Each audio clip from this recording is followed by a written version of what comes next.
안녕하세요 여러분, 성공합시다. 여러분, 지금 여러분의 절망이 하나님이 함께 하시면 승리의 도구가 된다는 사실 아시나요? 혹시 오늘 내 힘으로는 도저히 감당할 수 없는 거대한 벽 앞에서 하루를 시작하셨나요? 마치 900개의 단단한 철문이 앞을 가로막고 있는 듯한 답답함, 직장의 문제, 자녀의 문제, 혹은 상처받은 문제들, 이건 정말 내 힘으로는 안 된다 라는 절망감이 밀려올 때가 있어요. 오늘 말씀이 바로 그런 당신을 위한 하나님의 강력한 응원 메시지예요.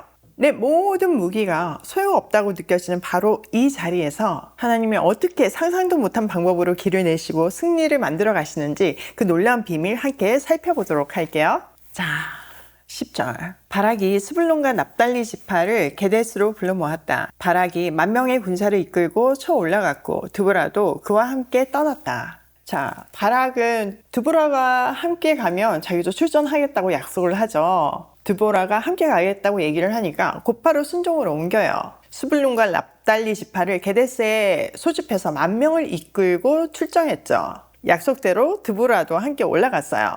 자, 11절. 그런데 모세의 장인 호밥의 자손 가운데 헤벨이라고 하는 개인 사람이 종족을 떠나 게데스 부근에 있는 사날림 상수리 나무 곁에 장막을 치고 살았다. 좀 뜬금없는 본문이 들어가 있죠. 자, 모세의 장인 후손의 헤벨이라는 사람이 자기 종족을 떠나서 게데스 근처의 상수리 나무 곁에 장막을 치고 살고 있대요. 도대체 뭘 얘기하고 싶은 걸까요? 지금 이 문맥상으로는 뜬금없어 보이지만요. 사실 이거는요, 나중에 결정적인 역할을 할 인물인 야헬을 소개하기 위한 밑밥이에요. 자, 겐 족속은 원래 이스라엘과 동맹관계에 있었잖아요. 근데 이 헤벨이라는 사람은 자신의 이익을 위해서 동족을 떠나서 가나안 왕 야빈과 합평하고 따로 살고 있었어요. 헤벨 가문은요, 그 지역에서 제법 세력이 있었고요. 내일 본문에 보면 야빈과도 꽤 친분이 있었던 모양이에요.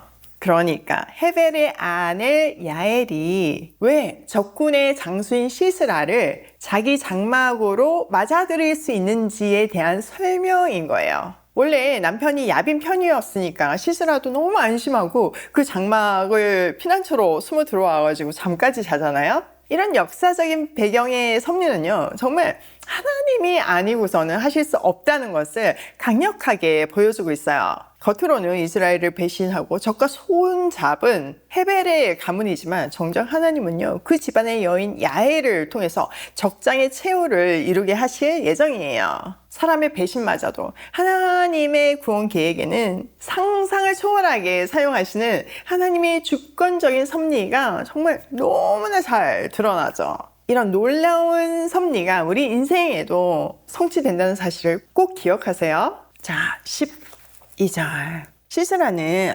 아비노함의 아들 바락이 다볼산으로 올라갔다는 소식을 전하여 듣고 그의 전 병력 곧 900대의 철 병거와 그가 거느린 온 군대를 이방인의 땅 하로셋에서 기손 강가로 불러 모았다. 자, 바락이 군사를 일으켰다는 소식이 시스라에게 전해졌겠죠. 가만히 있지 않았어요.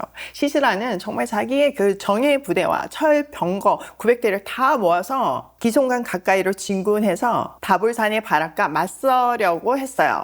철 병거는 당시에서는 정말 최첨단 무기로 이스라엘의 보병하고는 차원이 다른 정말 승리를 보장하는 그런 전차 부대였죠. 그러니까 인간적인 눈으로 보면 이 싸움의 승산이 없어 보여요.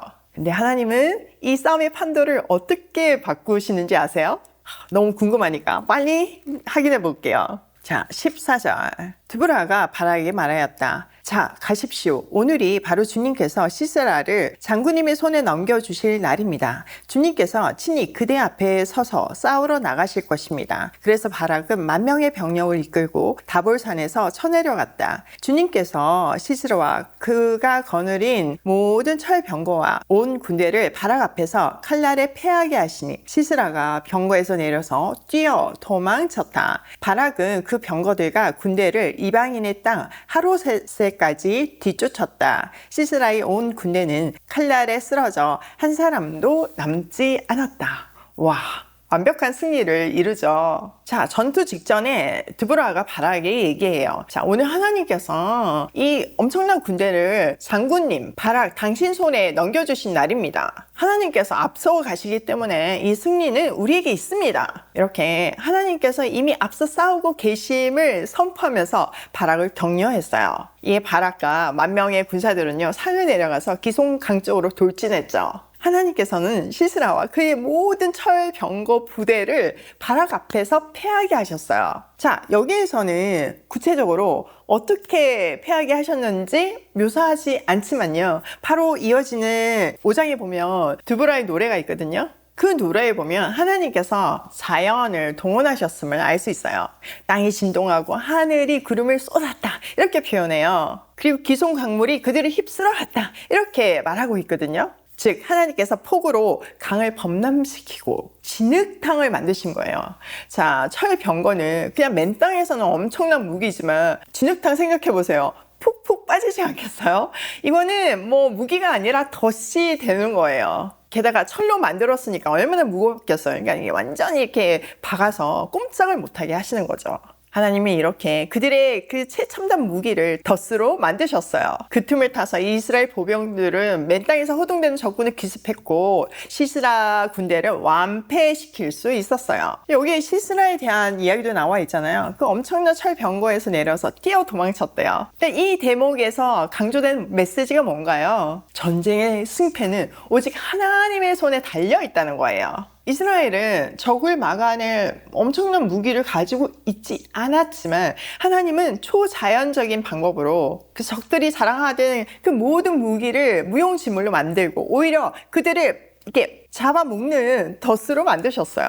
그러니까 어떤 환경이나 우리가 갖고 있는 어떤 스펙이나 세상적인 어떤 무기의 우세가 아니라 하나님을 의지하는 믿음이 승리를 가져온다는 것을 생생하게 증명하며 가르쳐주고 있는 거예요. 드보라의 선언대로 하나님께서 친히 앞서 나가시자 이스라엘이 대승을 거두었죠. 이거는 우리 삶에도 동일하게 성취되는 원리입니다. 자, 이제 남은 것은 지금 도망간 시스라의 행방인데요. 두구두구두구 어떻게 될까요?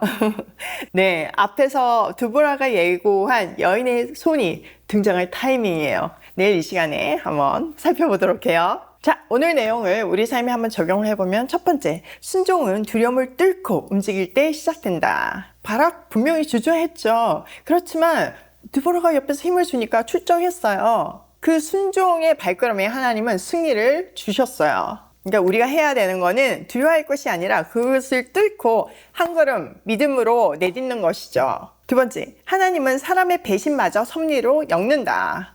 그 갠사람 헤벨이 자기 동족을 떠나지 않았으면, 그 원수들 야빙을 손잡지 않았으면 야훼를 통한 시스라의 최후가 준비되지 않았을 거잖아요. 주변의 배신과 혼란도요, 하나님의 큰 그림 안에서는 구원의 도구가 될 수 있어요.